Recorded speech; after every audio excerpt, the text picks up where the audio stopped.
مقدمہ کتنا ناقص تھا، ثبوت کتنے برے تھے یا اچھے تھے، اس سب کا جو خلاصہ ہے ہم جاننا چاہیں گے. یہ جو کپل ہے اس کا مقدمہ لڑا سیف الملوک ایڈوکیٹ صاحب نے لاہور ہائی کورٹ کے روبرو. اس وقت وہ ہمارے ساتھ موجود ہیں. جی سیف الملوک صاحب، ایک تو ڈیٹیل بتائیے کہ ہائی کورٹ نے کس بنا پر ان کو رہا کیا؟ اچھا، مجھے اگر صرف 10 سیکنڈ دے دیں کہ جب آسیہ بی بی کے کیس کی اپیل میں بھی یہ کمپلینٹ لوگ پیش ہوئے سپریم کورٹ میں اور آج لاہور ہائی کورٹ میں بھی، ان کا زور زیادہ اس بات پہ ہوتا ہے کہ نبی صلی اللہ علیہ وسلم، محمد صلی اللہ علیہ وسلم پہ ہمارے بچوں کی جان قربان. تو میں یہ آج سارے پاکستان اور دنیا کو یہ کہنا چاہتا ہوں کہ اس میں تو میں بھی شامل ہوں، اس میں جج بھی شامل ہے، اس میں ساری مسلمان قوم شامل ہے. سب کے یہی مذہب ہے کہ محمد صلی اللہ علیہ وسلم پر ہماری جان، ماں باپ اور بچے قربان ہیں. یہ جھگڑا ہی نہیں، یہ ایشو ہی نہیں ہے. اور جو گروپ بھی جو بھی اس بات کو لے کے چل رہے ہیں، تو میں کہتا ہوں یہ کلیئر ہو جائے پہلے کہ ہم بھی اتنے ہی اچھے مسلمان ہیں اور ہم بھی اتنے ہی محمد صلی اللہ علیہ وسلم کے چاہنے والے جتنے وہ ہیں. اب میں آپ کو عرض کرتا ہوں کہ یہ مقدمہ انہوں نے یہ بنایا کہ ایک محمد حسین نامی بندہ تراویحاں پڑھ رہا تھا 10 بجے رات کے گوجرے کی ایک مسجد میں، جس کو ایک SMS آیا نامعلوم فون سے. تو اس نے 18 جولائی کو آیا، 13 کو اس نے 2 دن بعد 20 جولائی کو وکیل صاحب کے پاس گئے، ان کو بتایا کہ یہ ہوا ہے، ہم کیا کریں. انہوں نے کہا جی پرچہ کروائیں. اس نے درخواست لکھی، انہوں نے ایک نامعلوم شخص کے خلاف پرچہ درج کروا دی. اس کے بعد یہ کہتے ہیں جی پرچے کے بعد ہم وہاں کی فرینچائز پہ گئے ہیں، ان سے پوچھا ہے کہ یہ سم کس کے نام ہے. تو انہوں نے ہمیں یہ بتایا ہے کہ یہ سم شفقت مسیح کے نام پہ ہے. جب یہ مقدمہ شروع ہوا، گواہیاں شروع ہوئیں، تو انہوں نے سب کچھ بدل لیا. جو فرینچائز والے ہیں جنہوں نے رسید شفقت کے نام کی کاٹی ہوئی تھی، ساری جگہ پہ شفقت تھا، انہوں نے کہا جی شگفتہ آئی، شفقت باہر رہا. انہوں نے اپنا سارا مقدمہ ہی تبدیل کر لیا، جھوٹ پہ جھوٹ، جھوٹ پہ جھوٹ. پھر جو ان کو ڈاکومنٹس اکٹھے کیے کہ یہ CDR ہے، کال موبائل کال ڈیٹا ہے یا نادرا کا ریکارڈ ہے. وہ ایک ASI گواہ پیش ہوا DPO آفس کا، اس نے کہا جی یہ میں نے ڈاؤن لوڈ کیا. تو ججوں نے اس کو ایک سادہ سا سوال کیا ان وکلا کو کہ بھی یہ ASI کو قانون کے تحت اختیار ہے ڈیٹا ڈاؤن لوڈ کرنے کا؟ تو ان کے پاس کوئی جواز نہیں تھا. پھر ججوں نے کہا کہ یہ دیکھیں کہ DPO کا لیٹر ہے ڈائریکٹر IB کے نام پہ جن کو اختیار ہے ڈیٹا لینے کا. تو وہ ڈیٹا کدھر ہے جو ڈائریکٹر IB نے لیا تھا؟ انہوں نے کہا وہ بھی نہیں ہے. پھر کسی سوال کا جواب ان کے سامنے لیا. ادھر کورٹ میں جب ان کی باری تھی، یہ 3 دن سے یہ اپیل چل رہی تھی، تو میرا خیال ہے ججوں نے کورٹ میں، بھری کورٹ میں، جب سب نے یہ سمجھ لیا کہ یہ کیس جھوٹا ہے اور ثابت نہیں ہوا، تو ججوں نے اسی وقت اعلان کیا زبانی کہ یہ اپیل منظور ہے اور موت کا جو ریفرنس بھیجا ہوا وہ ڈسمس ہے. تو میرا خیال ہے ان کی سب سے بڑی دلیل جو سپریم کورٹ میں تھی، جو ادھر بھی تھی، وہ یہ ہے کہ جی یہ لوگ باہر کے ملک یورپ، امریکہ جانے کے لیے کام کرتے ہیں. تو مجھے یاد ہے جب آسیہ کے کیس میں انہوں نے یہ دلیل پیش کی تھی، تو جسٹس کھوسا جب چیف جسٹس تھے تو انہوں نے کہا کہ بھی آپ جھوٹے کیس نہ بنائیں، یہ باہر نہیں جائیں گے.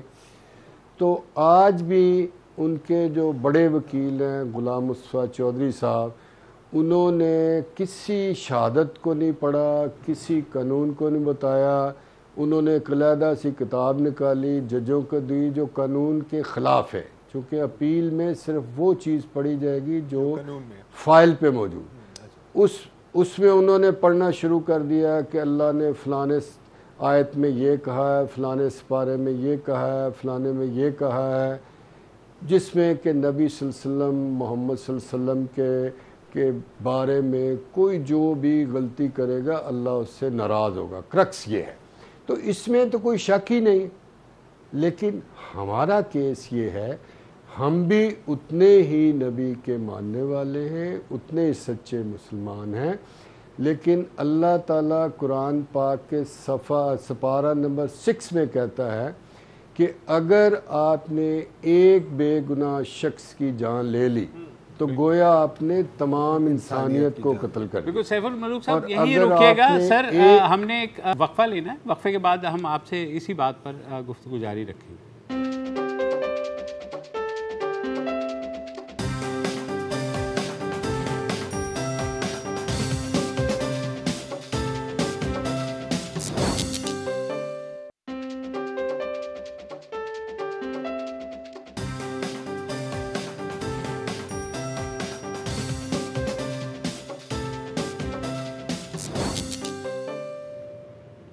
Welcome back. ہم بات کر رہے ہیں لاہور ہائی کورٹ کی، جس نے آج ایک مسیحی جوڑے کو جس کو 7 برس تک موت کے ڈیتھ سیل میں، جسے ڈیتھ رو کہتے ہیں، اس پر رہنے کے بعد آج رہا کر دیا اور کہا کہ ان کے خلاف جو توہین مذہب کا کیس تھا وہ نہیں بنتا. ہمارے ساتھ وکیل صاحب موجود ہیں اس جوڑے کے، سیف الملوک صاحب.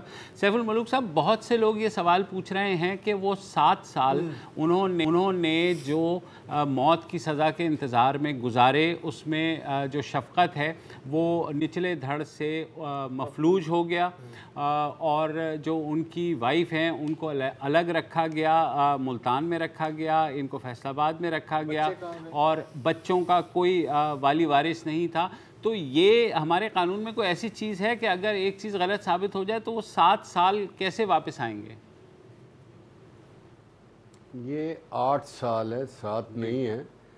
یہی قانون میں 40 سال میں جو میں نے دیکھا، ہمیشہ سپریم کورٹ نے کہا کہ بھئی لوگوں کو ضمانت پہ رہا کر دو، تاکہ بعد میں اگر سزا ہو جائے گی تو پھر پتہ چل جائے گا. یہاں پرابلم ایکچولی یہ ہے کہ دباؤ اتنا زیادہ ہے. تفتیشی سے شروع ہو کے جو ایس پی ہوتا ہے، ابھی قانون انہوں نے نیا بنایا، پھر جو ایڈیشنل سیشن جج ٹرائل کرتا ہے، اتنا دباؤ ہے، اتنا دباؤ میں آپ کو بتا نہیں سکتا. مطلب میرے سے یہ جو پراسیکیوشن کے وکیل مین پیش ہوتے ہیں ہر کیس میں نے 100 دفعہ ان کو سلام کرنے کی کوشش کی، مجھے سلام کا جواب نہیں دیتا. اندازہ لگا. تو حالانکہ میں آپ کو بتا رہا تھا کہ پارہ 6 میں لکھا ہے اللہ تعالیٰ نے کہ ایک بے گناہ کی جان لی تو سب کی لے لی. نبی صلی اللہ علیہ وسلم نے فرمایا کہ ایک بے گناہ کو سزا دینے سے بہتر ہے کہ 10 گناہ گاروں کو چھوڑ دیا جائے. اور پھر وہ تو ساری دنیا کے لیے رحمت ہے. اور میں تو کبھی کبھی یہ بھی سوچتا ہوں کہ کیا اللہ اور اس کے رسولوں اور نبیوں کو ہم جیسے لوگوں کی مدد کی ضرورت ہے ان کی عزت اور مقام کے لیے، جبکہ اللہ تعالیٰ نے قرآن پاک میں کہا کہ اے لوگو، اللہ اور اس کے فرشتے نبی محمد صلی اللہ علیہ وسلم پر درود بھیجتے ہیں، تم بھی بھیجا پر کرو. اگر اللہ جس پہ درود بھیج رہا ہے، فرشتے بھیج رہے ہیں، اس کو کیا ضرورت ہے لوگوں کی؟ ہمارا ابھی جھگڑا صرف یہ ہے کہ جو مس یوز ہو رہا ہے. جی بالکل. آج تک جتنے کیس 2002 میں ایوب مسیح کا کیس سپریم کورٹ نے ڈیسائیڈ کیا، انہوں نے کہا جی ان کا یہ پلاٹ چھیننا چاہتے تھے مدعی، اس لیے ہوا. آسیہ بی بی کا کیس آیا، سپریم کورٹ نے کہا جی بالکل جھوٹا الزام ہے، اور کھوسا صاحب نے تب کہا کہ ہمارا جی چاہ رہا ہے کہ ان کو پراسیکیوٹ کریں، جس کی سزا جو ہے عمر قید ہے. لیکن تو یہ بس بدقسمتی ہے. آج بھی کورٹ میں انہوں نے جج صاحبان کو بہت ساری حدیثیں سنائیں، آیتیں سنائیں، کیس کی کوئی بات نہیں کی. عام لوگوں میں اس کو غلط طریقے سے پھیلایا جا رہا ہے. اور دیکھیں ابھی دنیا پاکستان کے بارے میں کیا سوچ رہی ہے. یورپین یونین جیسے آپ نے کہا تو میں سمجھتا ہوں کہ آپ نے آج چونکہ یہ موقع فراہم کر دیا ہے تاکہ عام پاکستان کے مسلمان اور لوگ یہ بات تھوڑی سمجھ لیں کہ جو لوگ ہم ڈیفینڈ کرتے ہیں ان لوگوں کو جن پہ بلاسفیمی کا الزام ہوتا ہے، اس کا یہ بالکل نہیں مطلب کہ ہم کہتے ہیں کہ یہ کریں بلاسفیمی، نعوذ باللہ من ذالک، یہ کیسے ہو سکتا ہے؟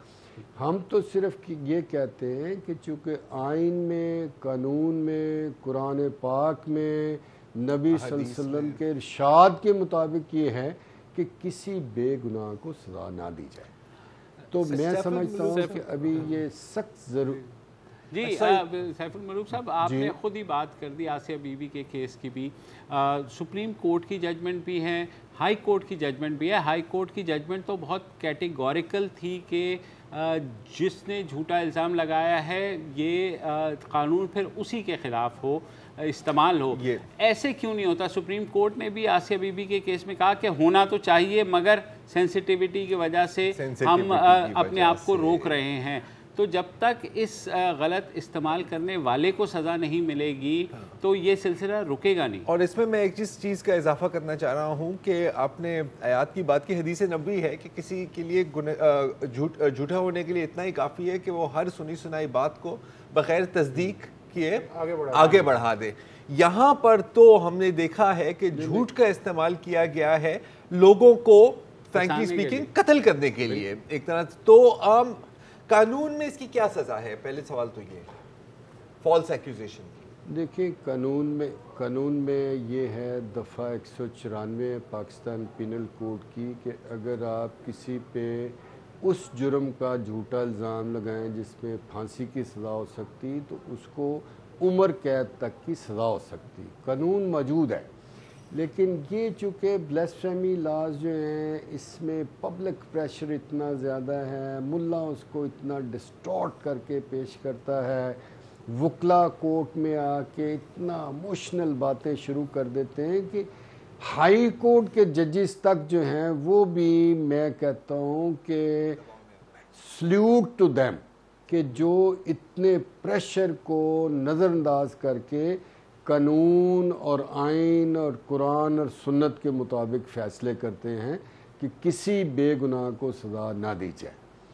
تو یہ آپ کی بات بالکل درست ہے، لیکن میں ابھی چاہتا ہوں کہ گورنمنٹ جو ہے وہ کوئی بڑی میٹنگ کرے جس میں مجھے بھی بلائے، ان کو بھی بلائے، ان میں ہم کچھ سجیشن رکھنا چاہتے ہیں، جن میں سب سے بڑی میں سجیشن یہ دینا چاہتا ہوں، 1 کہ پولیس اکیلی تفتیش نہ کرے بلاسفیمی کی، اس میں انٹیلیجنس ایجنسی کے اداروں کے افسر ہوں، ان میں فوج کے افسر ہوں، تاکہ کوئی ڈر کے یا دب کے تفتیش نہ ہو۔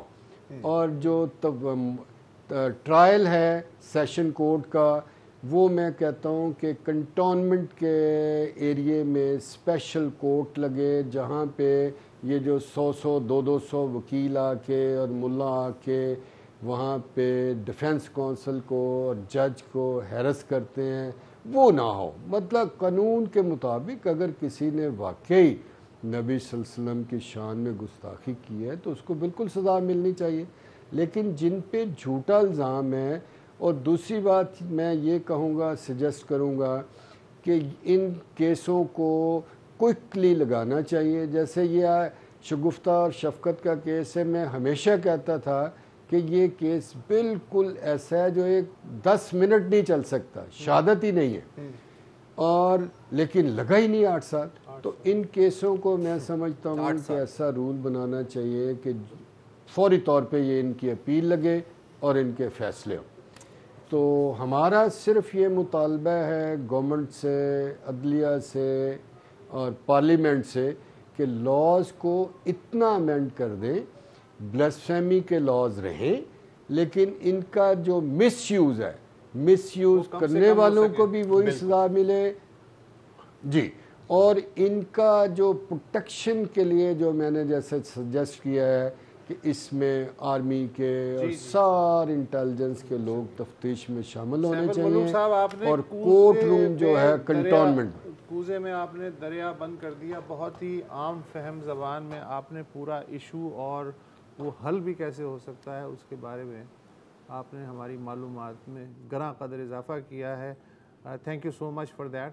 وقفہ وقفے سے پہلے بس ایک بات کرنا چاہ رہا ہوں کہ اگر ان کو بھی سیلوٹ ہے، کیونکہ یہ کوئی آسان کام نہیں ہے، اور جو ہوتا ہے وہ بھی ہمارے سامنے ہے. ہمیں راشد رحمان صاحب کو بھی یاد کرنا چاہیے، جو جنید حفیظ کے کیس لڑے تھے، کئی ججز، گورنرز، منسٹرز بھی، اور ان کو اپنے آفس میں جا کے کسی نے گولی مار دی سمپلی کہ وہ ان کو ڈیفینڈ کر رہے تھے. مطلب آپ کی دلیل اتنی طاقتور نہیں ہے، اس لحاظ سے آپ کو گولی مار دی. ان سب کو سلام ہے. ایک وقفہ لے لیجیے.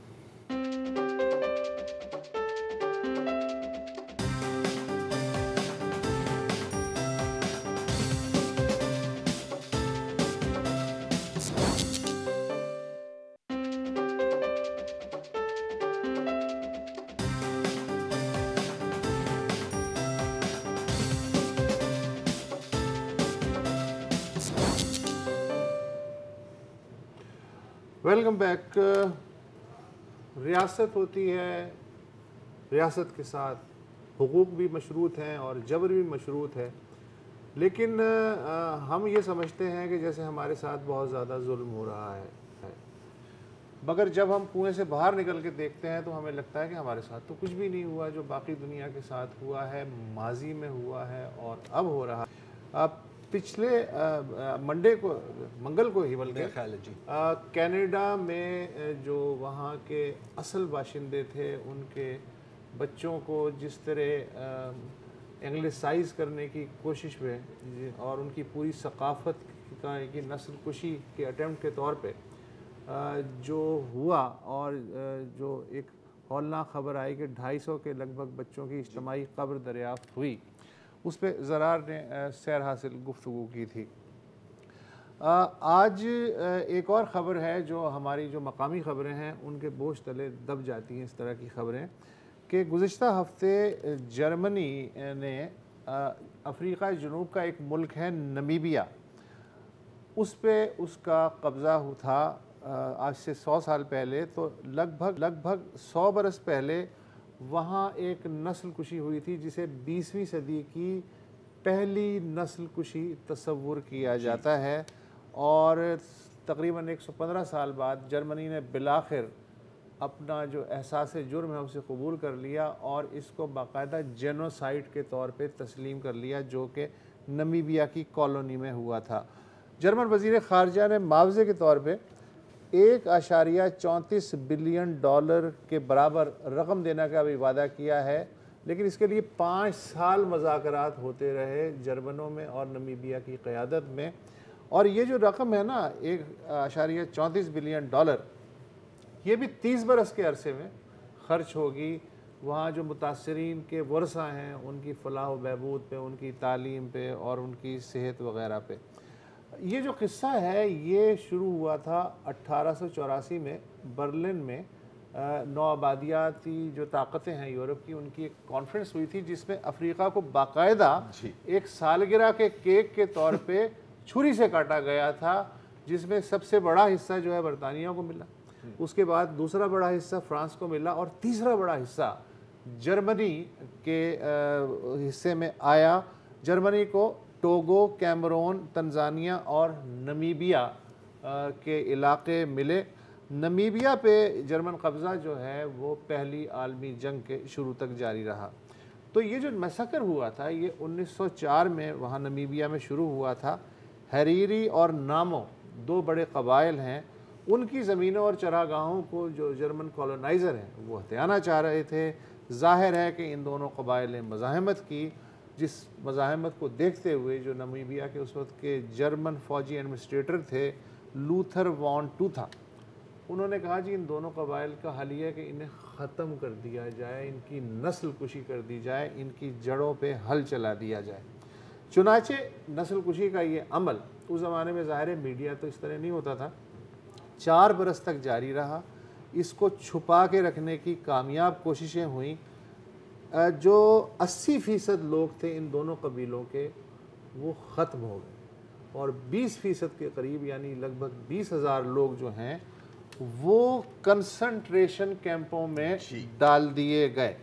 میں نے لفظ کنسنٹریشن پہ بہت زیادہ کنسنٹریٹ اس لیے کیا ہے کہ یہ پہلا ماڈل تھا جرمنی نے جہاں ایکسپیریمنٹ کیا کہ جس کی بنیاد پہ پھر آگے کچھ سال بعد جناب ہٹلر اعظم نے اسی پروٹوٹائپ ماڈل کو جس کے لیے نمیبیا ایک لیبارٹری کے طور پہ استعمال ہوا تھا اس کو ایک بہت بڑے انڈسٹریل سکیل پہ پورے یورپ میں استعمال کیا گیا یہودیوں اور باقی جو اقلیتیں ہیں ان کے خلاف. یہ جو نمیبیا ہے انہی کے کنسنٹریشن کیمپس میں جینیاتی اور نسلی برتری کے جو تجربات ہیں وہ شروع کیے گئے. یہاں جو قبائلی ہلاک کیے جاتے تھے ان کی کھوپڑیاں ان کا تجزیہ کیا جاتا تھا اور بہت ساری کھوپڑیاں سینکڑوں کی تعداد میں وہ جرمنی بھیجی جاتی تھی جہاں سائنسدان ہاتھ سے لگا کے یہ بتاتے تھے کہ یہ گھٹیا نسل ہے, یہ بڑھیا نسل ہے, یہ ذہین نسل ہے یا غیر ذہین نسل ہے. تو اچھا انٹرسٹنگ بات میں آپ کو ایک بتاؤں اس کے بارے میں. یہ جو مطلب کھوپڑیاں یہ وہ کیسے خود نہیں کام کرتے تھے کہ جو لوگ قتل ہوتے تھے پھر انہی کنسنٹریشن کیمپس میں اکثر مرد قتل ہوتے تھے وہاں پر.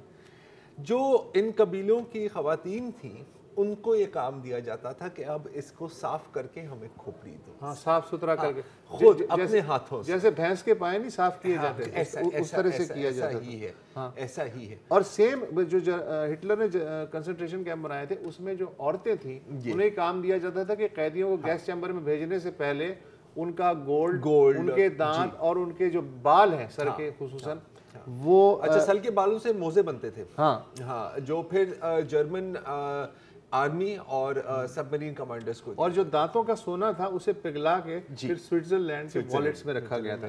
اچھا بہرحال تو میں نے شروع میں کہا تھا کہ $1.34 بلین حاتم طائی کی قبر پہ جو لات ماری ہے یورپ کے سب سے انڈسٹریل ملک نے, تو اس پہ ظاہر ہے کہ نمیبیا میں خوشی کی بجائے اور مایوسی پھیلی ہے. اور انہوں نے کہا ہے کہ یہ جو توہین کا چکر ہے یہ آج تک ختم نہیں ہوا ہے.